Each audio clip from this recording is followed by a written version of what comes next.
Hello guys, good morning, welcome back to my new blog. তো guys, আমি সবিতা চলে এসেছি আপনাদের কাছে একটা নতুন ব্লগ নিয়ে। তো গাইস, সকাল হয়ে গেছে আর আমাদের সকালের জন্য খাবারের প্রস্তুতি শুরু হয়ে গেছে। তার ঠাকুমা এখানে আনাজ কাটতে শুরু করে দিয়েছে আর এখানে মা এখানে মাছ বাছছে। আর এই দেখুন, আমি তো পুরো এদিক ওদিক, আর দেখুন সকালের পরিবেশটা একদম ঠান্ডা ঠান্ডা মনোরম দৃশ্য, পুরো একদম ফুল আমাদের কাছে তোলা হয়ে গেছে আর ঠাকুমা সব কিছু তুলে নিয়েছি। আর এদিকে কাজকর্ম মোটামুটি শেষের দিকে। তো এবার রান্নার প্রস্তুতির জন্য শুরু হচ্ছে। তো চলুন দেখতে থাকুন আমাদের রান্না।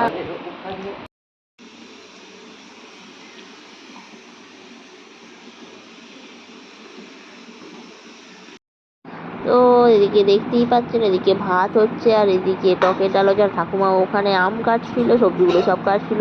তো গরমে যদি হয় ভাত আর টকের ডাল, সাথে ডাঁটার তরকারি আর মাছের ঝাল। তো এটাই ছিল আমাদের আজকের মেনু। আর ছিল তার সাথে ছিল হিঞ্চে সিদ্ধ, কারণ হিঞ্চে দিয়ে আলু সিদ্ধ আর গরমতে একটু হালকা টক টক, মানে তেতো তেতো খাওয়াই যায়, তাই না? তো চলুন দেখতে থাকুন। আর এদিকে আমার ভাতটা তো হয়েই গেছে, আমি দেখে নিলাম ভাতটা আমার হয়েছে কি। আর ওদিকে আমার ডালটা সিদ্ধ হচ্ছে। তো আমি ভাতটা নামিয়ে এবার ডালটা করবো। আর ওদিকে তো মাছ ফাছ সব মোটামুটি ধোয়াই হয়ে গেছে। আর ওদিকে ঠাকুমা সবজিগুলো কাটছিল, সব কাটাকুটি করে রেডি করে দিয়েছে একদম। সব সব লঙ্কা টঙ্কা কেটে আদা ফাদা সব ঘষিয়ে ঘাসিয়ে দিয়ে একদম সব কিছু রেডি। আর জাস্ট আমি খালি সব রান্না করবো।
হয়ে যাবে তো, তোমাদের ওবেলা ভাত থাকবে তো? কম পড়লে মুশকিল। না, কম পড়বে না। চা টোটো নাও নি চা?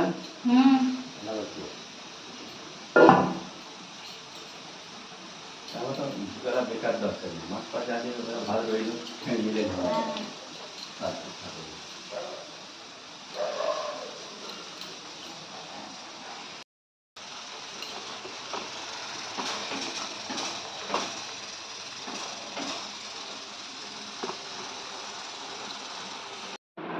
আর এদিকে আমার ভাতটা তো হয়ে গেছে, আমি ভাতটা ফ্যানটা ঝেড়ে নিয়েছি। আর এদিকে তো ডালটা সিদ্ধ হচ্ছিল, তো ডালের মধ্যে দিয়ে দিলাম আমের কুচনোগুলো, কারণ টকের ডাল বানানো হবে যেহেতু।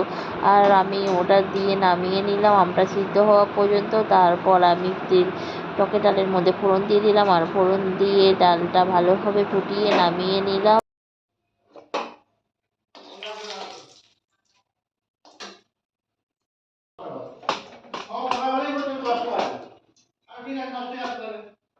রান্নাও তো হয়ে গেছে, খেয়ে নে। তো এদিকে আমার ডালটা নামিয়ে নিয়েছি আর এদিকে আমার হবে ডাঁটার তরকারিটা। তো ডাঁটা দিয়ে জন্য এখন আলুগুলো একদমই সিদ্ধ হচ্ছে না, তো যার কারণে আমি প্রেসারে আলুগুলো দিয়ে দিয়েছিলাম আর মরতে মরলেই আমি ডাঁটাটাও দিয়ে দিয়েছি প্রেসারের মধ্যে। দেখুন পুরো ডাঁটাটা পুরো সিদ্ধ হয়ে গেছে আর ডাঁটা দিয়ে আলু একদম ফেটে চৌচির হয়ে গেছে।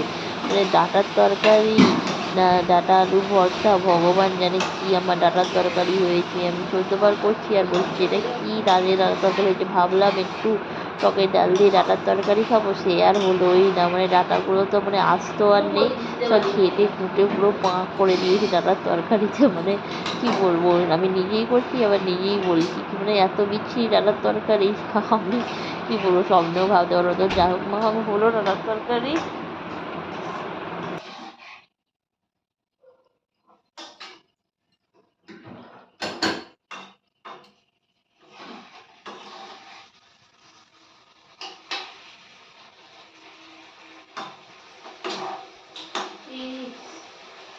বেশি ঠান্ডা জল থাকলে না মিশিয়ে খাবে, হলো কাকে বলছেন?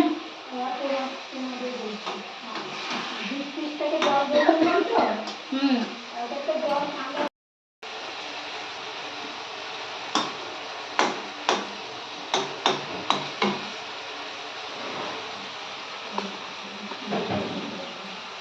তো নাড়া তরকারিটা আমার মোটামুটি হয়েই গেছে। দেখুন সব গলে ফুলে একবারে একসা হয়ে গেছে। মানে ডাঁটা আর আলু তো কিছুই বোঝাই যাচ্ছে না, পুরো আলু মানে কী বলবো, পুরো আলুরই সবজি মনে হচ্ছে দেখে।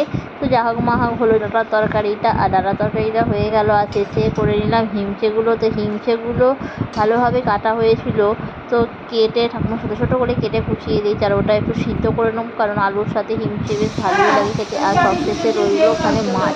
তো মাছটা ভাজতে বাকি ছিল, তো মাছটা আমি করে ভেজে নিলাম। ভেজে মাছটা একটু ঝাল করে নেবো। আর এখানে দেখতেই পাচ্ছেন আমাদের মা সারাক্ষণ 14বার মুছেই যাচ্ছে ওর কার কাজ কি। তো এই হলো আমার মাছ ভাজা। তো দেখতে পাচ্ছেন মাছটা মোটামুটি আমি সব দিয়ে দিয়েছি। এবার মাছটা আমি ঝাল বানাবো। তো মাছটা ঝাল বানানো হয়ে গেলে মোটামুটি আমার রান্না কমপ্লিট হয়ে যাবে।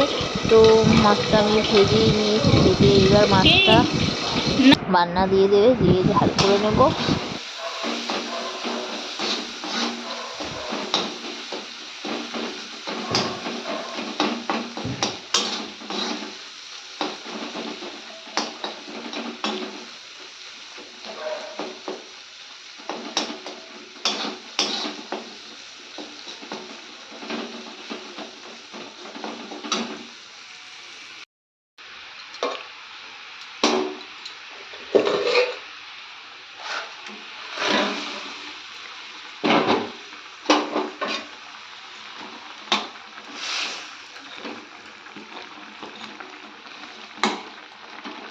তো এদিকে মাছগুলো আমার ভেজে ঝাল হয়ে গেছে আর ঝালের মধ্যে দিয়ে দিলাম। আর দেখুন একটু ফুটলে আমি এটা নামিয়ে নেব। তো মাছের এটা কালারটা প্রচণ্ড পরিমাণে হয়ে গেছে, দেখতেই পাচ্ছেন।